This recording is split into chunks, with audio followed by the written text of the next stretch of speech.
Just so that you guys can hear the metabolic lie, the obesity lie, the diabetes lie, the fatty liver lie, the hypertension lie, the cardiovascular disease lie, the cancer lie, the Alzheimer's lie, the mental health lie, the longevity lie.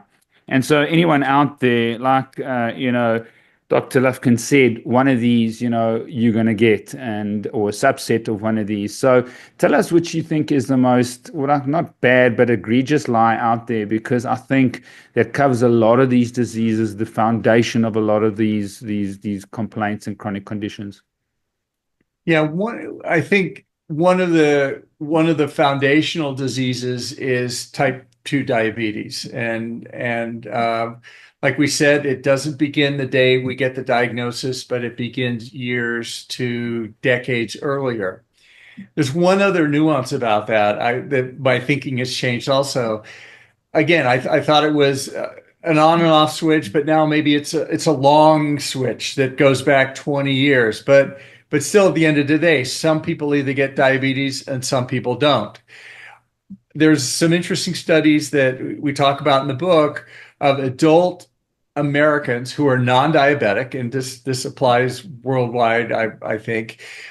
But if we look at their glucose markers, specifically hemoglobin A1C, which is a diagnostic criteria Yeah. for type 2 diabetes, when it gets higher and crosses the threshold, you have type 2 diabetes. So if you look at these non-diabetic adults and we look at their hemoglobin A1C with age, it gets higher and higher and higher and higher and higher. So what does that mean?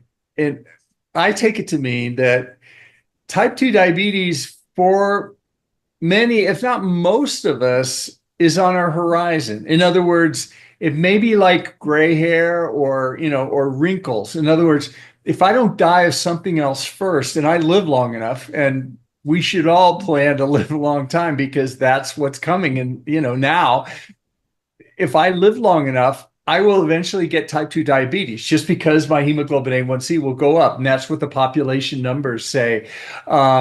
So that it's really on potentially all of our horizons. So we should all, or most of it, we should all have a healthy lifestyle. But one of the things with type 2 diabetes is the treatment that is recommended by our trusted medical institutions, the American Diabetes Association and worldwide associations follow this. They recommend that type 2 diabetes is treated with a number of drugs, starting with metformin and other drugs, and eventually insulin. As the pancreas wears out and the ability to control blood glucose drops, we have to add insulin. The problem with that is that, well, first of all, let me say, I'm not recommending anyone stop any of their medications that any physician has prescribed. This needs to be a conversation between the patient and the physician. And the other thing is, insulin is life-saving. With type 2 diabetes, if your blood sugar gets too high, you will die. And it's an immediate acute effect of hyperglycemia, and insulin can control that and save people's lives. So it is life-saving. The problem is, once we begin controlling these high blood sugar things, type 2 diabetes becomes a chronic disease, and it progresses into many other things. What other things? The number one cause of surgical amputation is diabetes. Toes, feet, this kind of thing. The number one cause of kidney failure, renal dialysis, is type 2 diabetes. Number one cause of retinal blindness in younger patients is diabetes, and on and on and on. It's a risk factor for cancer, much higher cancer rate, higher heart attack rate.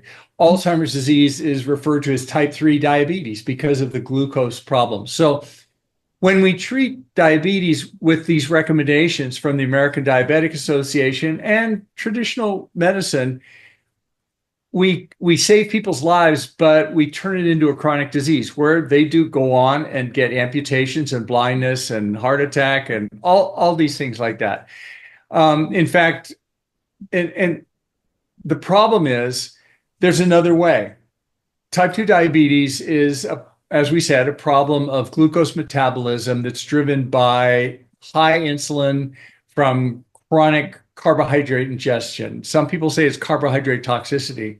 Of the three macronutrients, as your audience knows, fat and protein are required for life. We need those. The third one, carbohydrates, are not required. There are many human civilizations, or a few, that don't eat them at all. But carbohydrates are the primary driver of insulin. So and it's been shown now in controlled prospective studies that the majority of patients, if they go on a low carbohydrate diet and just cut out carbohydrates, they can lower their insulin dose and reverse their type 2 diabetes in the majority of patients. So you have a choice. You can either take the pill, the injection, or you can change your diet. The problem is, as I said, when you take the pill and injection, the chronic changes of diabetes continue to progress in most cases, most of them. The interesting thing happens if you reverse it with diet or lifestyle, as we're talking about, the disease essentially stops. It doesn't progress. You don't go into renal failure, all these other things. You stop the disease, you reverse the disease, if you will, and you get off medications. So why are people even given the choice there? Yeah. Well, the American Diabetes Association on their website has recipes for patients, and the recipes contain, some of them, large amounts of carbohydrates or sugars. And their recommendation is just, quote, cover it with insulin. In other words, protect yourself so you don't die of hyperglycemia, but still you carry on. And some people are even saying that insulin itself at high doses is harmful for all sorts of reasons. But if you look at these recipes, they're sponsored by, in one case, DaVita Corporation, which is a large sponsor of the American Diabetes Association. DaVita Corporation is one of the leading dialysis companies. In other words, they benefit from people who, put sugar on their food and cover it with insulin, with diabetes. Yeah. So this is an example of where Western medicine treats the symptoms, but the underlying disease continues to progress. And, you can go on with all the other diseases. If I get a heart attack, I get a stent, which, opens the blood vessel, but it doesn't do anything with the underlying cardiovascular disease. In other words, I continue to go on and on and on and on. So I think that's kind of an overlying lie across all of them. That metabolic disease isn't important, and if we treat the symptoms, then we don't have to worry about anything else.